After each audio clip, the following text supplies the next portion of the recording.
Clambering up the sharp ridges and rambling down into the deep gullies at the foot of the northern island of New Zealand is an unusual city.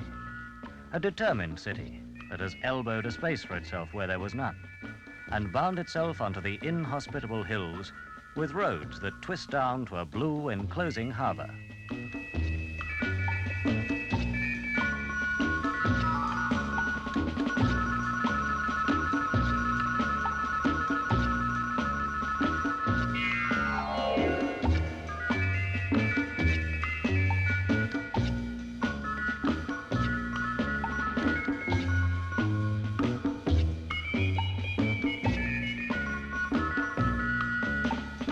Struggling to grow on its difficult site for just over a century has given this city a striking character.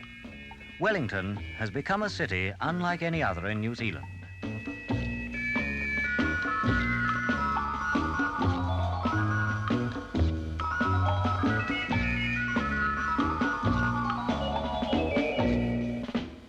Wellington? Well, there's the wind. I'll tell you what, mate, the weather's a darn sight better than it is at... Well, I'm not a Wellingtonian. Like most people, I came to Wellington because of my work. Well, it isn't the biggest city, but, well, it's the capital, isn't it? Things are run from here, aren't they? Well, I hated it when I first came here, but, well, it grows on you, and now I think it's beautiful. These hills and all these steps. Oh, I think it's lovely. I like it too. It's interesting. I think the location of the place definitely gives it character. 125 years ago, the first English settlers, after 6 long months at sea, lowered their weary sails and dropped anchor in a sheltered haven. Because it turned out to be such a magnificent harbour, it became a busy port, and its commerce has steadily increased with the years. But ironically, the deep water which allowed ships to lie on the city's doorstep also hemmed it in against the hills. The thriving young settlement desperately needed land, flat land. So the land was made, reclaimed from the sea. There is still a restless roar where white-crested waves once pounded against the cliffs in a stiff southerly. But the sound today is the din of city traffic, and no longer the voice of the sea.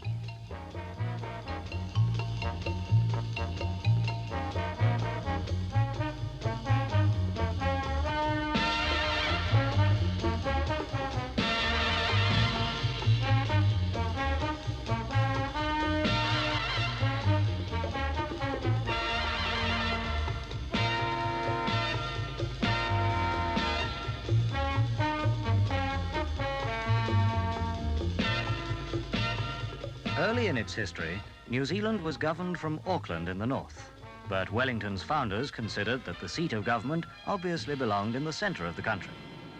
After a 25-year tug of war, perseverance paid off, and since 1865, Parliament has met in the shadow of Wellington's hills, and the largest wooden building in the world rose to become a status symbol of the civil service.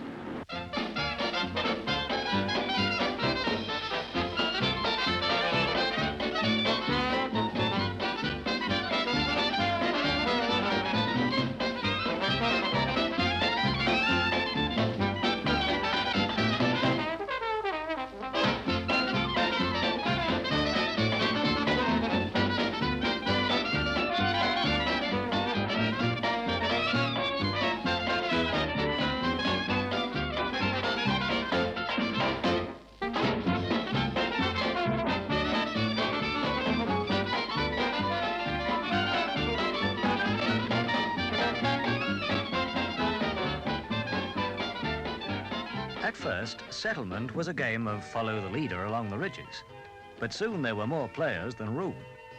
Now it looks as if citizens compete to see who can perch a home in the most precarious position. They just appear.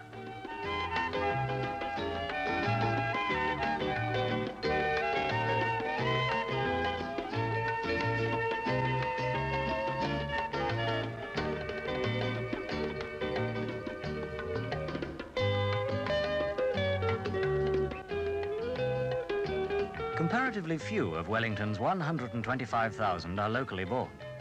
They live here because it's the centre of government, or because most of the country's business organizations have their head offices here.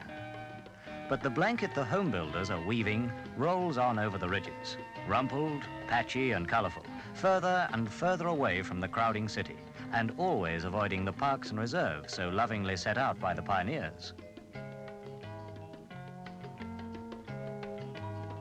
But there's much more to home building than just securing your home to the hillside and so getting a magnificent view.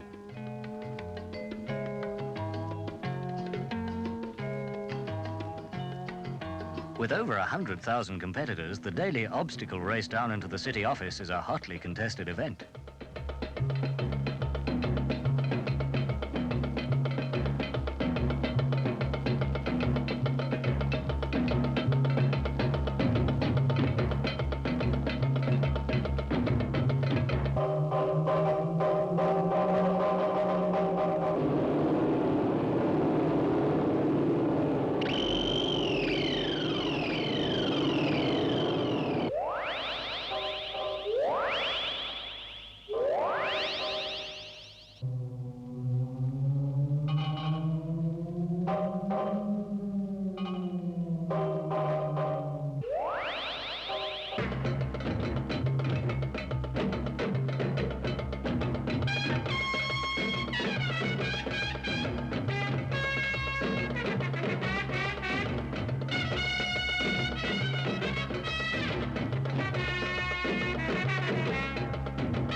At the age of 125, Wellington is a colourful, casual capital which has developed the character of a large town rather than that of a streamlined metropolis.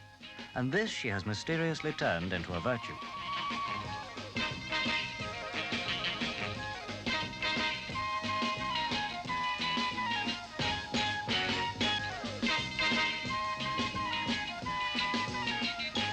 And Wellington has something else more sophisticated cities might envy.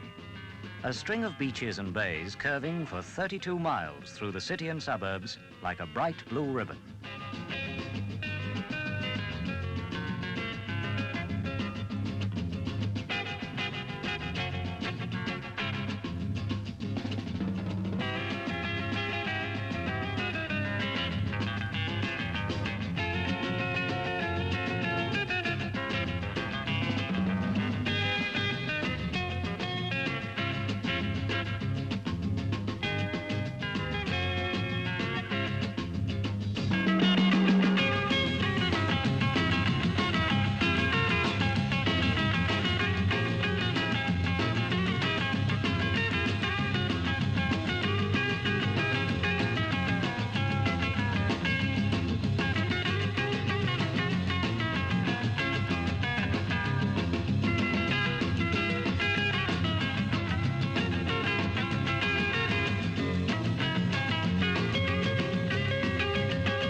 Here is a town, fickle but fascinating, putting on a different face for each newcomer.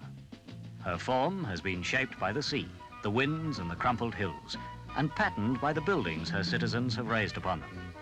These things have given her unique character and made her into a city that could only be Wellington. Well, I hated it when I first came here. I'll tell you what, mate, the weather's a darn sight better here than it is down. It isn't the biggest city, but There's the wind. well, it's the capital, isn't it? Things are run from here, aren't they? Like most people, I came to Wellington because of my work. It's interesting. I think the location of the place definitely gives it character.